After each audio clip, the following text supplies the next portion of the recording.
Welkom by die Ligpunt Kerk podcast. As Ligpunt Gemeente is dit ons begeerte om God te verheerlik deur disippels te wees wat disippels maak en 'n kerk te wees wat kerke plant. Geniet hierdie week se preek. Ek het al 'n droom gehad het wat super real voel nie. Soos hy voel eg, dit voel asof dit regtig gebeur het. En jy word wakker en jy moet so 2 keer dink, soos het ek daai gesprek gehad? Het ek soos gaan fight met daai ou? Het ek daai motorfiets gaan koop? Is hy daar buite? Soos wat het gebeur? Het hierdie dinge gebeur? Het dit so real gevoel? Partykeer voel ons selfs die emosies van daai drome. Partykeer is dit hektiek goed. Ek en my vrou het beide COVID gehad. En een van die simptome van COVID is dat jy hierdie diep, lewendige, aktiewe drome kry. Jy slaap en dit voel asof jy letterlik 'n sepie lewe. Dis is wat gaan aan. En die ding wat julle moet weet is, my vrou was al 'n dromer voor sy COVID gehad het. So sy's 'n dromer en nou kry sy COVID. Nou sy soos 'n dromer van alle dromers. En sy lewe hierdie dinge wat sy gedroom het. En so wat ons gedoen het, dit het soos 'n ding geraak. Jy's verveeld, COVID, jy kan nêrens heen gaan nie, jy's siek. En so dit het soos 'n ding geraak in ons huis waar ons elke oggend ons drome met mekaar gedeel het. En ons het vinnig agtergekom, hierdie is beter as enige series wat jy kan kyk. En so ek gaan julle spaar, ek het baie stories, maar ek gaan net 2 stories vertel, 2 drome wat ons gehad het, wat ek gevoel het. Die een is 'n simpel een, ek het gedroom, ons het Oreos gaan koop. As 'n kind het ek Oreos gelove, ek het die goed lekker vinnig en baie tof van geëet, en jy sou dit kon sien aan my. En ek het gedroom, ons het weer Oreos in die huis gehad, en ek word daai oggend wakker, en ek krap in die kas rond. Waar is die Oreos? En my vrou is ons het nog ooit weet, ons het nie Oreos gekoop nie. En ek sê, dis hoekom ek so gedroel het, gisterand. Ek het obviously gedink ons het. Toe, die volgende oggend, toe word my vrou baie wakker, en sy het ook gedroom, en sy was kwaad vir my. Ek het geen idee hoekom sy kwaad was vir my, sy is altyd lief vir my, sy is altyd vrolik, en veral in die oggende, sy is baie liefdevol in die oggende, maar toe is sy kwaad vir my. En ek sê, lief, wat gaan aan? En sy sê vir my, sy het gedroom, ek het voor haar geflirt met 'n ander girl by die mall. Sy was woedend. Ek sê, liefie, ek was op soek na die Oreos. Ek het nie gechat met daai girl. Jy het verkeerd verstaan. Alles dit om te sê, vanaand gaan Jesus met ons praat en met die kerk van Sanders praat, juis want hulle lewe in droomland. Vanaand wil Jesus met die kerk praat, want hulle het so sterk illusie geskep, dat hulle die illusie begin glo het, as waarheid. Hulle het begin glo die droom is waar, en hulle het hulle self begin skei van die realiteit. Hulle kon nie meer onderskei wat is waar en wat is nie waar nie. En Jesus sê vir hierdie kerk, word wakker. Sardes, word wakker, julle slaap. In hulle droomland het hulle gedink, alles is great, alles gaan goed, alles is mooi, ons lewe. En Jesus sê, word wakker, want die presies die teenoorgestelde is waar. Julle is nie lewendig nie, het gaan nie goed nie. Nee, julle jok vir julle self. Nie net gaan dit nie goed nie, julle staan voor die dood. Dit gaan eintlik baie sleg. En so vanoggend, soos wat ons kyk daarna, wil ek sê, eintlik is hierdie baie ernstig. God se woord vanaand is baie ernstig. Daar's geen ander area in ons lewens waar ons meer of makliker vir onsself kan jok en vir ander kan jok, soos oor ons geestelike toestand nie. Ons geestelike toestand is die ding waaroor ons die maklikste jok. Ons compromise, ons justify en ons lewe leuns. En so vanoggend wil amper soos wanneer jy droom, jy weet, jy knyp jouself, slaap ek nou? Is ek wakker? En knyp jouself, jy check net, wat gaan aan nou? Vanaand wil God se woord ons knyp. Vanaand wil God se woord hê, staan stil en kom ons kyk net of jy geestelik lewe of jy geestelik slaap. En so dit is wat vanaand die Here wil by Sardes, maar ook vir ons spesifiek, wil hy ons bietjie kom wakker ruk. En so hoor dit, berei julle self voor vir dit, soos wat ons in die teks inklim. Ek het vanaand se teks in 3 dele opgebreek. Ons het reg deur hierdie reeks het ons Jesus en die kerke geïllustreer deur te sê, Jesus is die dokter, en die kerk is die liggaam wat die dokter se hulp ontvang. En so ek wil dit gebruik. Ons gaan eers kyk na wie Jesus is, die spesialis. Jesus is die spesialis. En ons wil sien wat kwalifiseer Jesus om spesifiek met ons te mag praat oor hierdie issue. Hy sê vir ons in vers 1. Dan in vers 2 en vers 1 en vers 2, dan spreek Jesus sy diagnose uit. Hy is die spesialis. Hy sê vir ons hoekom hy mag praat, maar dan gaan hy vir ons sê, okay, hierdie is wat fout is. Julle is siek, julle staar die dood voor oë. En dan in die derde punt wil ek praat oor die medisyne wat nodig is vir ons om wakker te kan word. Die medisyne wat ons nodig het om ons diagnose te genees. En so kom ons spring in. Ek begin hierso by die eerste ene, die spesialis. Nie net maak Jesus diagnoses nie, maar Jesus is die meesterchirurg wat letterlik, hy kan sien wat in die hart van ons aangaan en hy kan die sleg uitsny. En hy sny net uit wat dodelik is vir die liggaam. In vers 1 begin Jesus sy brief so om vir ons te wys, hy is gekwalifiseer vir hierdie werk, hy is die spesialis. Hy sê in vers 1, to the angel of the church in Sardis write, these are the words of him who has the 7 spirits of God and the 7 stars of God. So, the 7 spirits of God and the 7 stars, dis wie ek is. Nou hierdie is baie simboliek, maar ons moet hierdie weet om te verstaan wat Jesus verder wil sê. Hoekom hy mag praat met ons, hoekom hy mag diagnoseer. So gee my kans net gou om hierdie simboliek so 'n bietjie uit te pak. Die 7 spirits of God verwys na die Heilige Gees. 7 is 'n volle getal, 'n perfekte getal. Dis alles van daai ding.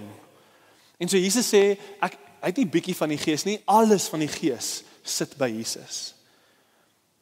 Jesus hier sê die volheid van die Gees is myne. Die Gees van Christus is die Heilige Gees.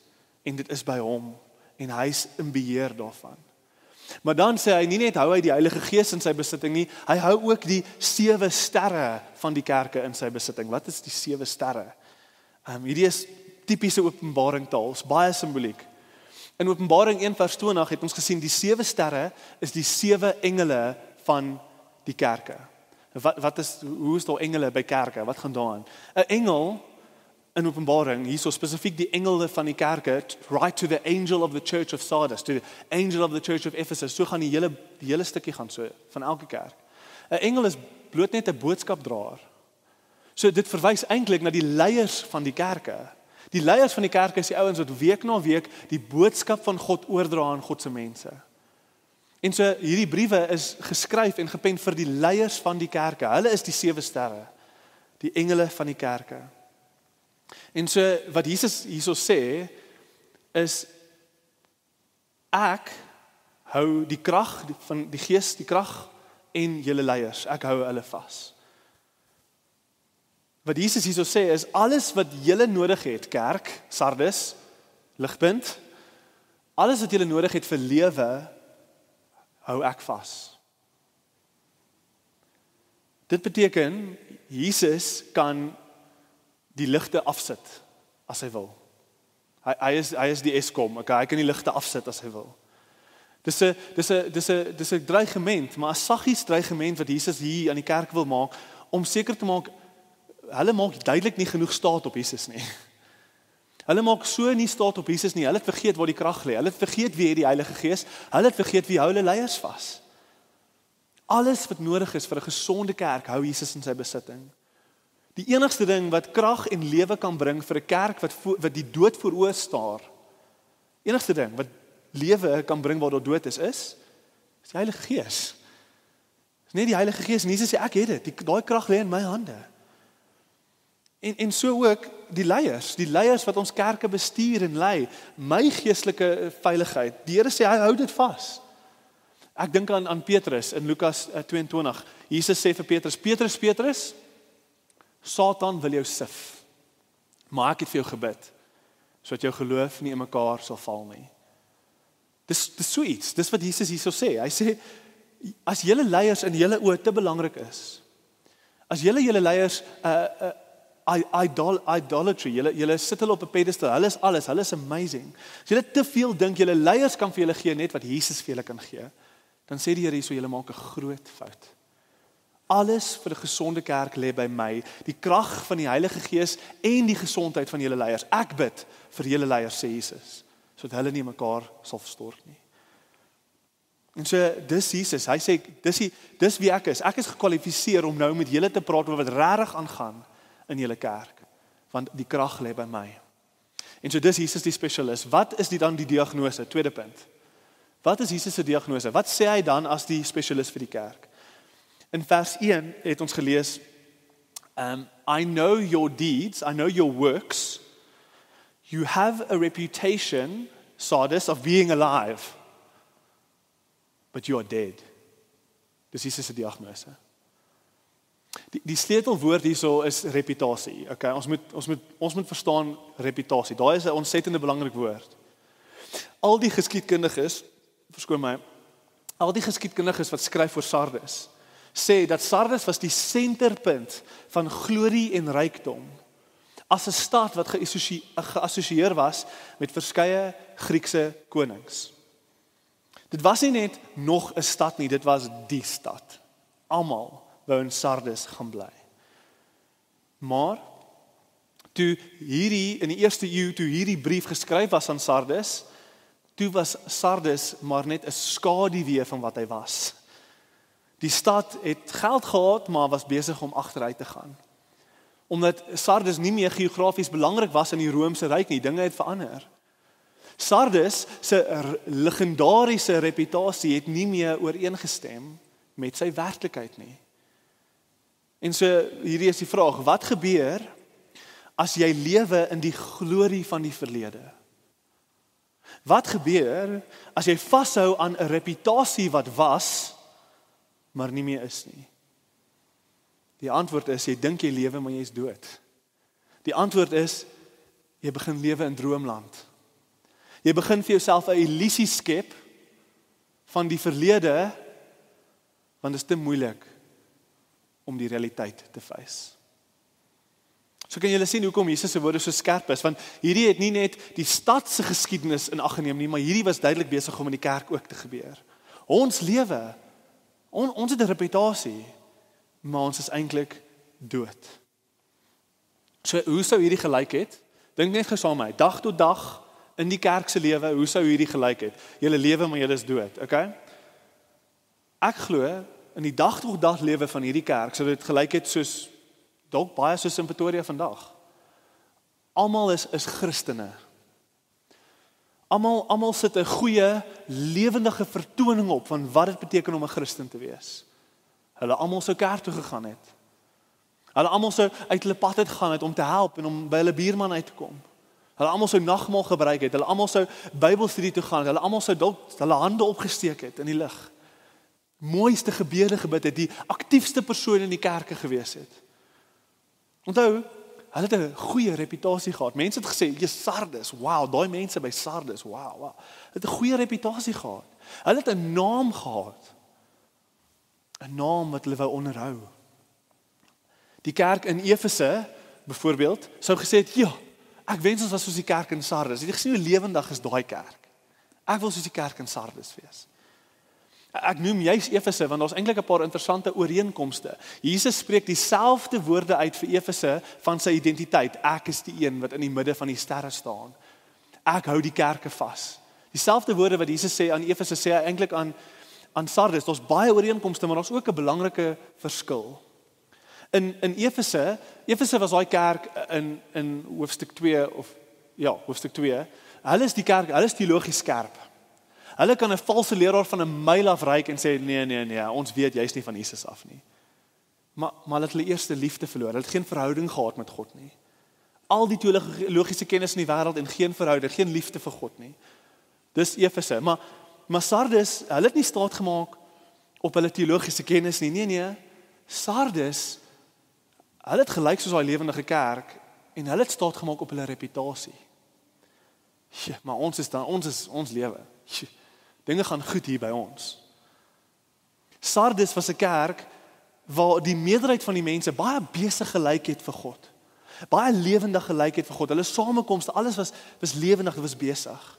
En wat ek dink, ek seker hierdie is waar.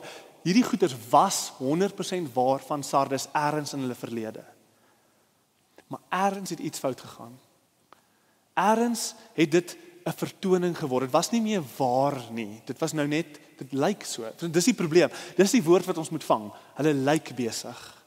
Hulle lyk lewendig. Want ergens het 'n shift plaasgevind waar hulle wil vashou aan hulle reputasie, aan die naam, aan wat mense gesê het waar was van hulle. Maar dit is nie meer waar van hulle nie. Maar hulle gaan aan, hulle sit die show aan. Ons is die lewendige kerk, so ons gaan lewendig wees. Sien, hier is die probleem. Sodra Christendom vir ons gaan oor ons reputasie. Sodra Christendom vir ons gaan oor wat ander van ons sê, oor wat anders van ons dink, oor hoe ons lyk, soos wat ons hierdie wonderlike dinge doen, sodra ons meer omgee oor hoe ons voorkom, dan mis ons die punt heeltemal van Christendom. Heeltemal. Die probleem is, en wat hierdie so moeilik maak, is, sit twee kerke langs mekaar. Een is Sardes, lyk lewendig, maar is nie gesond of lewend nie eintlik nie. En sit 'n gesonde kerk wat werklik gesond is, werklik lief is vir Jesus. Sit daai twee kerke langs mekaar. Jy sal nie kan onderskei nie. Dis hoekom dit moeilik is. Albei lyk goed. Albei dra dieselfde vrugte. Hulle albei dit lyk goed. Albei oortuig my. Jy kan nie onderskei tussen die twee nie. Dit is moeilik. Maar die Here sê, ek sien die verskil. Ek sien wat regtig aangaan, Sardes. Kyk vers 2.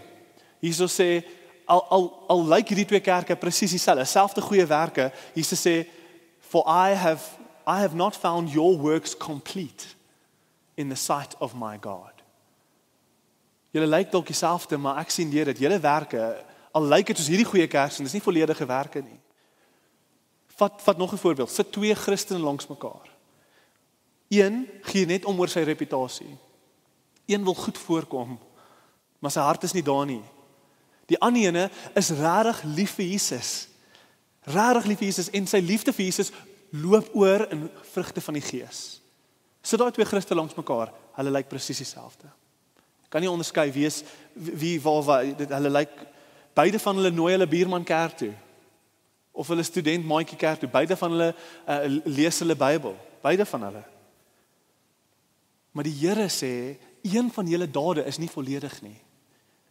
En ek kan vir jou sê, dis omdat jy die een meer omgee oor homself. As die een gee meer om oor sy naam. Die een gee meer om oor wat ander van hom sê. Die een gee meer om oor die boksies wat hy moet check en hoe hy voorkom.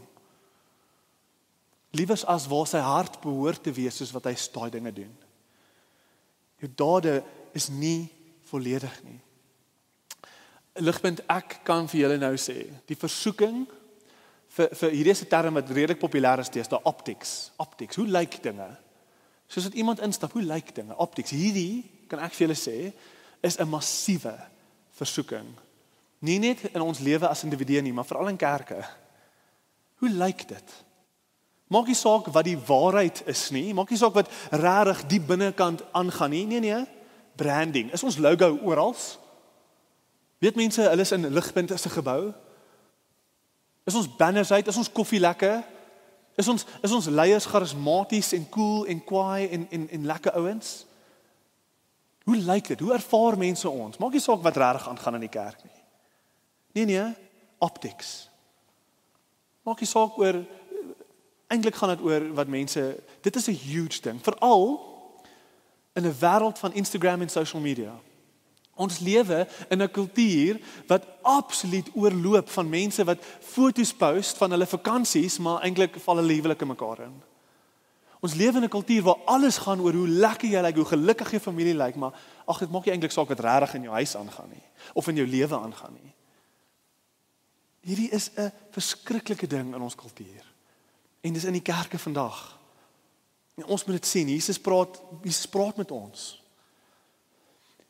Die beste voorbeeld in vers 4 wat ek kan sien is hierdie idee van soiled garments. Hierdie is 'n kragtige idee wat Jesus vat om vir ons uit te beeld presies hoe hierdie lyk in ons lewens. So Jesus sê in vers 4, yet you still have a few names in Sardis. Hierdie is sy diagnose. People who have not yet soiled their garments. Ek wil nie kras wees nie, maar ek wil hê julle moet verstaan wat soiled garments beteken. Okay? Hierdie is 'n voorbeeld van optics. Alles lyk goed, maar dit gaan eintlik regtig nie goed nie. Okay. Hierdie soiled garments is nie jy wat by 'n troue opdaag en mos jy 'n bietjie wyn op jou hemp. En nou moet jy heel troue rondloop met 'n vuil hemp nie. Ag nee.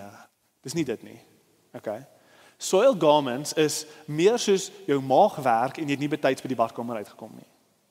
Dis soiled garments. Okay, ek gaan myself in 'n awkward posisie sit, maar is fyn. Verbeel dit het met my gebeur. Verbeel ek staan in die hoekie en ek het nie betyds by die badkamer uitgekom nie. Ek lyk deftig. Ek's reg vir my troue. Alles is skoon en mooi. Maar hoe nader jy aan my kom, hoe meer ongemaklik gaan jy sien ek lyk. Okay. Dis die punt. As dit vir jou gaan oor optics, is dit jou hart. Dis 'n soiled garment. Jy lyk dalk mooi. Dis regtig 'n kragtige punt en 'n regtig kragtige prentjie en ek wil hê ons moet hoor. Asseblief hoor hierdie. In jou Christelike loop met Jesus, in jou Christelike lewe. Asseblief hoor hierdie. Dit gaan nie oor hoe jy lyk nie. Dit gaan alles oor waar jou hart regtig is. Dis al wat die Here sien. Hy sien jou hart. Hy sien hoe jy voel terwyl jy Bybel lees, oor Bybel lees. Hy sien hoe jy voel oor jou bid, soos wat jy bid. Hy sien hoe jy voel, soos wat jy goed voorkom vir almal. Hy sien jou hart en dis alwaar hy omgee. En as ons hart minag, as ons minag die sondes en die seer en die gesukkel wat ons harte ervaar, as ons dit minag, speel ons games. Dan is ons in 'n droomwêreld en niemand weet wat regtig aangaan in ons lewens nie.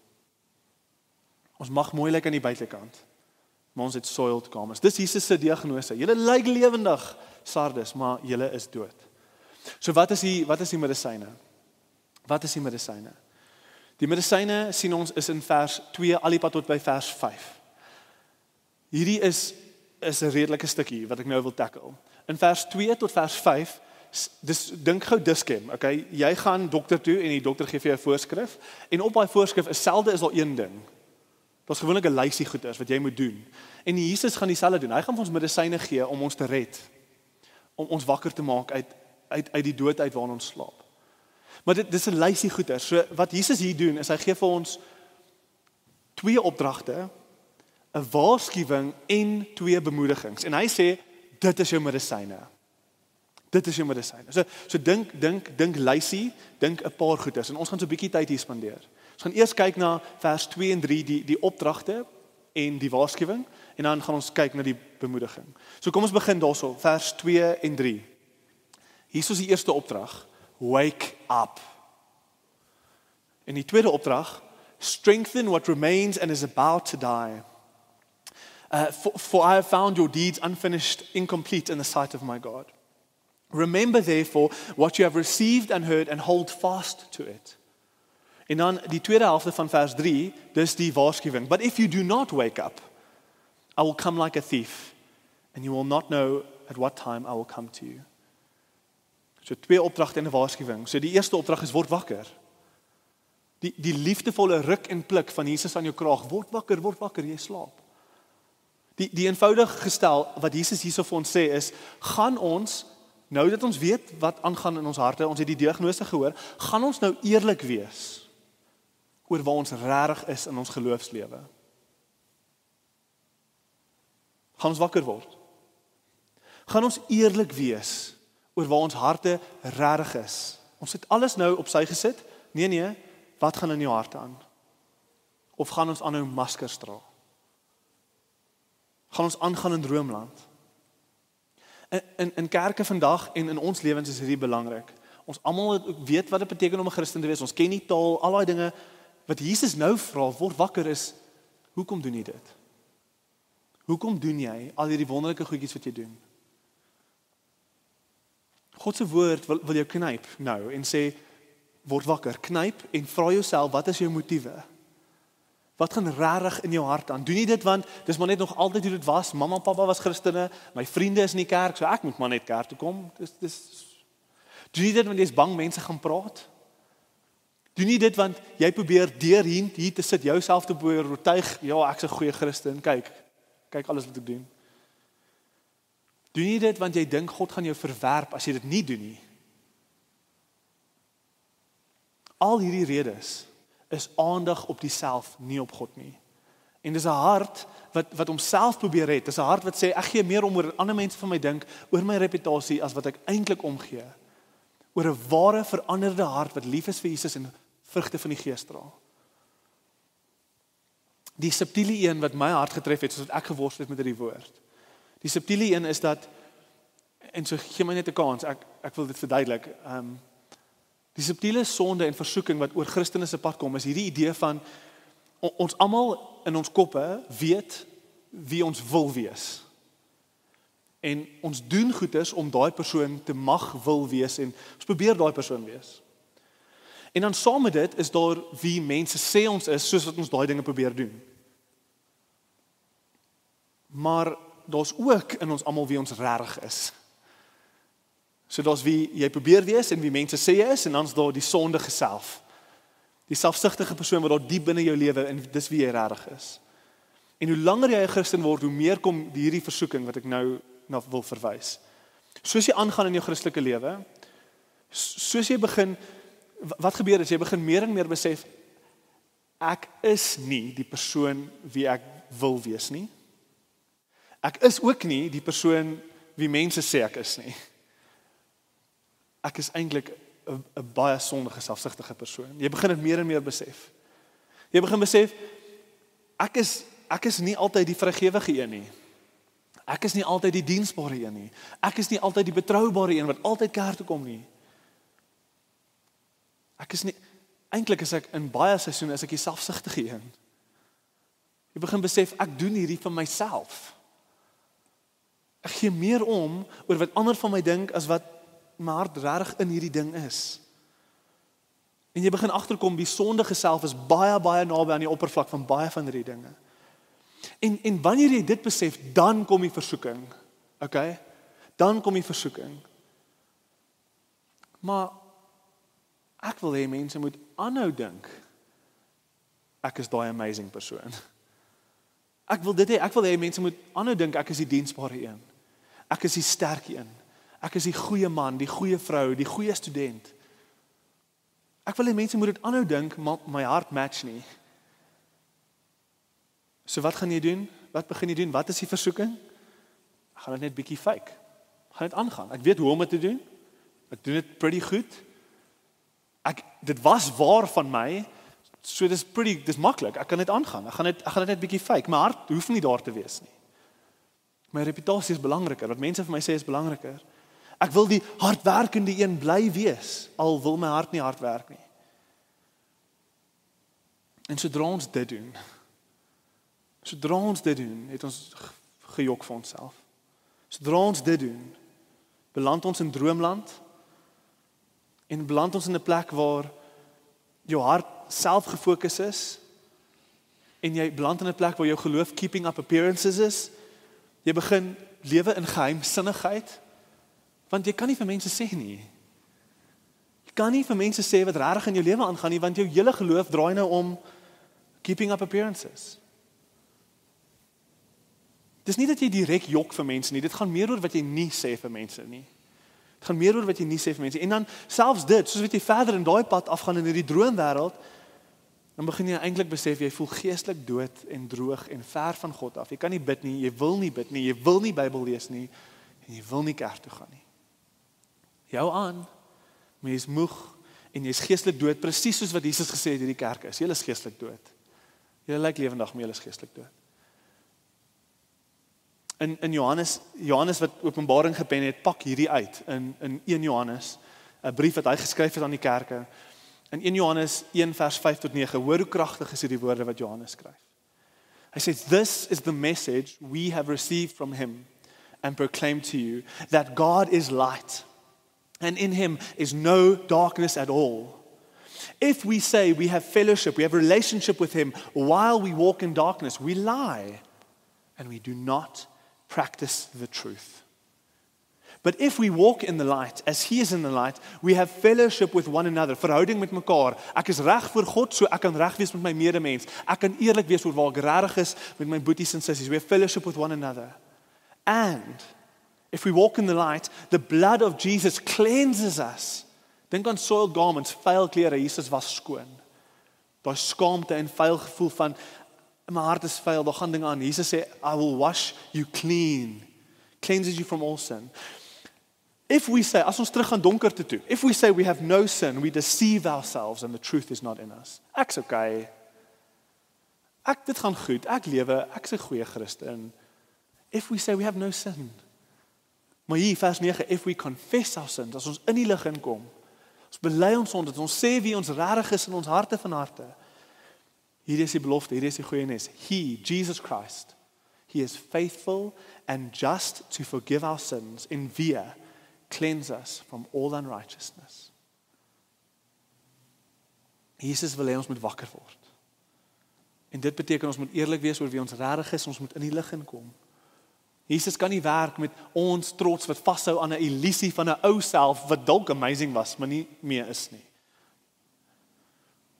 Die tweede ding, ek gaan 'n bietjie vinniger begin gaan, is Jesus, die tweede opdrag, tweede medisyne is strengthen what remains and is about to die. En hy sê vir ons presies hoe dit lyk. Hy sê hierdie is hoe hierdie opdrag lyk. Remember therefore what you have received and heard, keep it and repent. So hy sê hierdie is hoe jy strengthen what remains to die. Hierdie is goeie nuus. Okay. As jy so sit en jy voel hopeloos en jy sê wow, dis te laat vir my. Nee, dit is nie. Daar's altyd genade, daar's altyd hoop. Jesus sê no, strengthen what remains and is about to die. Daar's nog iets, daar's 'n klein koeltjie oor in die vlam van jou geestelike lewe en as jy net bietjie blaas, kan jy daai vlam weer stook.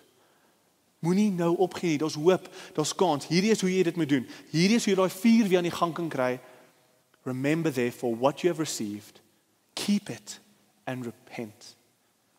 Wanneer ook al die Bybel vir ons sê, onthou wat aan julle gegee is, dan praat dit van die evangelie. Daar's nooit in die Bybel waar die Bybel verwys na iets wat oorgedra is, wat hulle aan moet vashou, waar dit nie verwys na die goeie nuus van Jesus se kruisdood nie. Dis altyd die evangelie. Jesus het gesê vir sy apostels, onthou wat ek vir julle gee en gaan gee dit vir die kerke. Paulus sê vir amper al die kerke, moenie laat gaan van die boodskap wat julle by my gehoor het nie, hou vas aan daai boodskap. Dis julle lewe. Die evangelie is julle lewe. Paulus sê, al kom 'n engel van die hemel en preek vir julle 'n ander boodskap wat anders is as die evangelie, moenie luister nie. Hou vas aan die suiwer evangelie wat julle by my gehoor het. Daar's niks beter nie, daar's niks anders nie. En vanaand kom die Here weer, Jesus, en hy sê vir julle, hou vas aan die evangelie. Moenie die evangelie vergeet nie. Dis goeie nuus vir julle harte. Dis genesing vir julle sondes. En die evangelie is dit. Die evangelie is dat ten spyte van ons sonde, ten spyte van ons verwerping van God, verwerp hy ons nie. Hy stuur sy seun. Wat ons kom kleed in sy geregtigheid. Ons gaan nou daaroor praat. Die wit kleed. Hy was jou skoon van jou sondes. Hy beweeg na jou toe in jou sonde, nie weg van jou af nie. Jesus het nie gekom om die persoon te red wie jy wil wees nie. Jesus het nie gekom vir die persoon wat jy wens jy kon wees, werkende, hardwerkende, suksesvolle, uitgeknipte mensie wat mooi is nie. Hy het nie gekom vir daai persoon nie. Jesus het nie gekom vir die amazing persoon wat jy was nie. En Jesus het nie gekom vir die mens wat mense sê jy is nie. Nee. Jesus het gekom vir wie jy regtig is.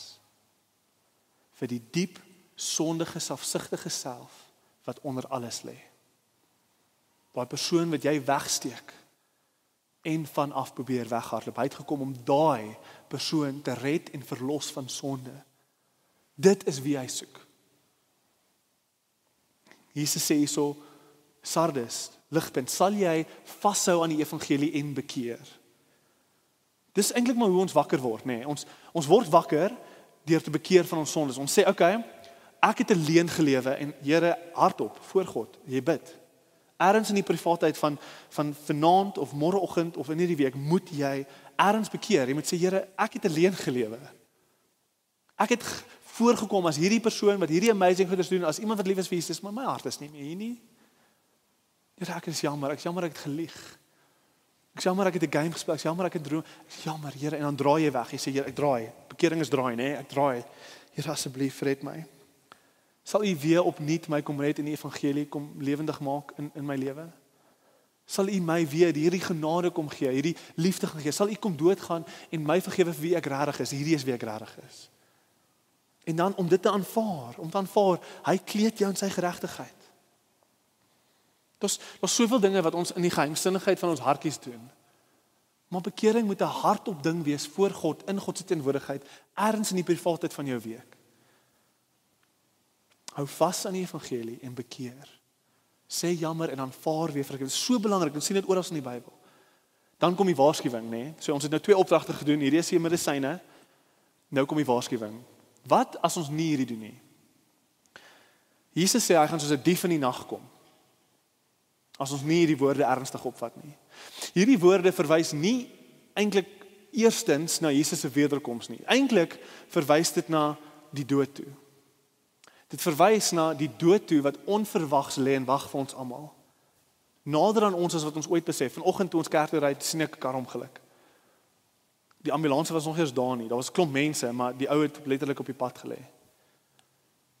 Dis baie onwys van ons om te dink ons gaan almal hier 90 jaar oud word. Gaan loop bietjie in 'n begrafplaas rond en kyk die datums. Weet jy hoeveel 25-jariges lê nou in die grond? Ek bedoel dit want dis wat Jesus sê, ons weet nie wanneer die dood vir ons gaan kom nie. Ons weet nie dat wanneer daai kar in ons tref of daai dokter oor jou staan, dan Jesus sê dan is dit te laat.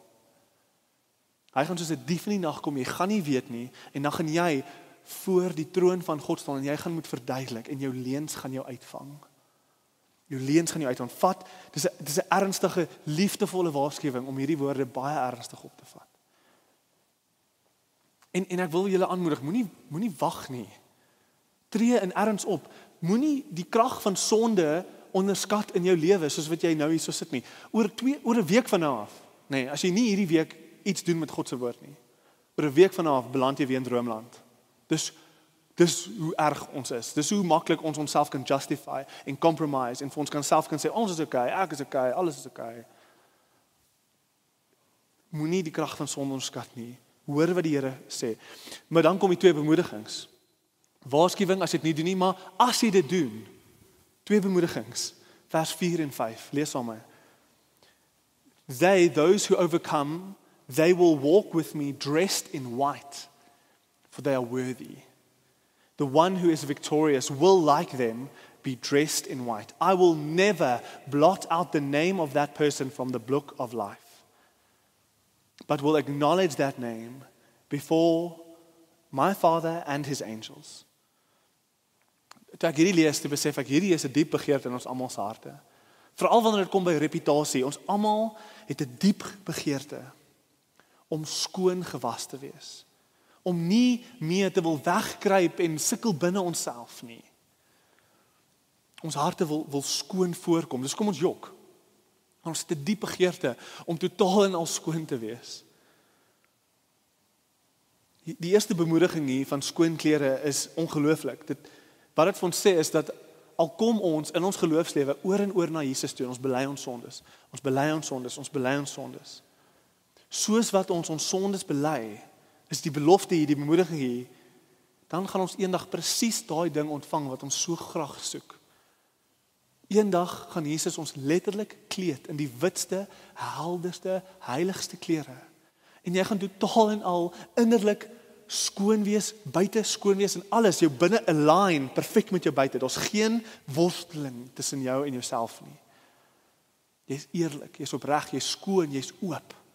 Die las op jou conscience is af. Die Here sê as jy aanhou jou sondes bely, gaan ek dit vir jou gee eendag. Eendag gaan ek jou kleed in die witste, helderste klere. Die tweede bemoediging, die tweede medisyne is hierdie idee van name. Name is alles wanneer dit kom by reputasie. Almal wil hulle naam, almal wil hulle naam daar uit hê. Almal wil hê ken my naam, weet wie ek is, weet wat ek bereik het.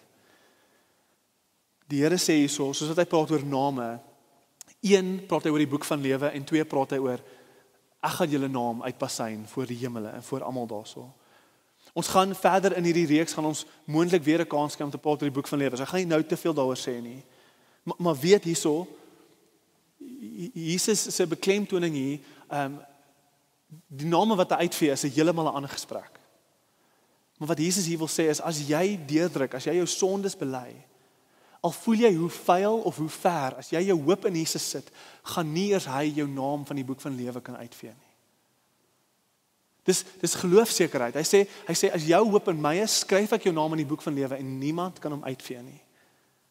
Dis geloofsekerheid. Daar's tye wanneer ons worstel met ons sondes, waar ons so donker voel in ons harte, so ver voel, soos failures voel, dat ons voel ons verdien nie eens dat ons name in die boek van lewe moet wees. Ons doen nie. Maar die Here sê, as jy in my vertrou, gaan nie eers ek julle name uit die boek van lewe kan vind nie. Dis daar. Al bring ons sonde oor en oor na Jesus toe, ons name is vas. En boonop dit, ek gaan julle 'n reputasie gee van my af. Nie 'n reputasie of your own making nie. Nee, ek gaan vir julle 'n reputasie gee. Ek gaan julle name uitpasyn voor al die hemele. Hierdie is ongelooflik. Dink daaraan. Jy sit in die hemel. Jy staan aan Jesus se sy en hy sê, hierdie is my dogter, hierdie is my seun. Die punt hier is, ons het 'n keuse.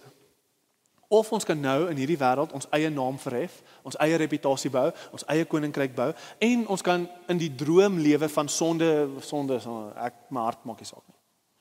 Maar my naam, almal gaan weet wie ek is, almal gaan sien hoe dien ek, hoe is ek, almal gaan, my naam, jy kan dit self nou doen, nou kies. Of, die ander opsie is jy verneder jouself. Jy laat gaan van jou naam, en jy kies Jesus se naam. Jy laat gaan van jou naam, jy bely jou sondes, jy's eerlik oor wie jy regtig is. En dan sê Jesus, dan gaan ek my naam, jou naam, uitpolsyn vir die hemele. Ek gaan vir jou die reputasie gee wat jy nou so graag soek. Maar ek gaan dit regtig vir jou kan gee. En dis 'n keuse wat ons het, of ons doen dit self, of ons kies Jesus se naam en ons wag vir die dag wat hy ons name in die hemele voor almal gaan uitskree. Hierdie is my dogter, hierdie is my seun. Dis ons keuse. Hierdie is God se woord. Ek sluit af. Ek is nie seker waar God se woord geland het vanaand nie. Dis 'n harde woord, dis 'n knyp. Ek voel die knyp. Ek het dit hierdie week gevoel. Ek weet nie waar God se woord geland het nie. Maar ek wil net nog een keer sê, asseblief vat dit ernstig op. Van ons moet wakker skrik. Ek weet nie wanneer jy dit gaan doen nie, ek weet nie hoe jou wakker skrik gaan lyk nie, maar dit behels bekering, en ek wil net 'n laaste bemoediging maak. Wanneer jy bekeer, wanneer jy tyd maak om met jou sondige self te gaan sit, dan gaan die sonde weer opkom en jy gaan dit wil onttrek. Jy gaan sê, nee, ek wil nie. Dit gaan gebeur met julle hierdie week. Jy gaan nie jou sondige self wil face nie. Ons is te trots, ons wil dit nie doen nie. Dis 'n regtig moeilike ding, maar dis die evangelie, om ons sondes te bely voor God. Van ons moet selfs nie net voor God, ons moet altyd eers voor God begeer, maar van ons gaan hierdie week binne gaan en ons moet met spesifieke mense gaan praat. Ons moet gaan bekeer voor 'n vriend, voor 'n man of 'n vrou of 'n kollega of ons moet gaan bekeer met 'n Christen broer of suster wat ons vertrou. Ons moet letterlik vir 'n persoon gaan sê, ek lewe alleen. Asseblief bid vir my en hoor my hart. Ek is jammer, ek kan nie hierdie meer doen nie. En ek wil vir julle sê, selfs in daai, jou hart gaan wil onttrek, jy gaan dit nie wil doen nie, jy gaan nie wil deurdruk nie. Jou trots en Satan gaan jou heeltyd terugsit. Nee, is nie so bad nie. Wanneer jy daai sonde wil deel met daai persoon, gaan die versoeking kom, maak dit klein. It's not so bad. Julle, hierdie is wat aangaan, maar hoor God se woord vanaand. Verneder jouself, druk deur, vertrou die Here, kyk na Jesus, hy maak op vir alle dinge. Sodra jy die beeld in jou kop kan hê van Jesus wat jou kleed in sy geregtigheid, hy vergewe jou van alles, vat dit die leuns weg. Ek kan nou deel, ek hoef nie meer te worry nie. Mense kan maar weet, want Jesus het gesê ek vergewe. En so ek wil hierdie laaste woorde met julle deel. Hierdie is 1 Petrus 5, vers 5 en 6. Vat hierdie saam met julle, wanneer daai versoeking kom, ons wil jok, of om te wil onttrek, hoor hierdie woorde in julle harte. Hierdie is 1 Petrus 5. Ligpunt, clothe yourselves, dink weer aan klere, nee, clothe yourselves, all of you, with humility towards one another, nederigheid. For God opposes the proud, but gives grace to the humble. Humble yourselves, therefore, under the mighty hand of God, so that at the proper time He may exalt you. Hierdie is God se woord. Die band kan so lank opkom. Ek wil vir ons afsluit met die laaste woorde in ons teks, die laaste woorde in vers 6. Whoever has ears, let them hear what the Spirit says to the churches. Amen. Vir meer inligting oor Ligpunt Kerk, besoek gerus ons webwerf op www.ligpunt.com of kontak ons gerus by info@ligpunt.com.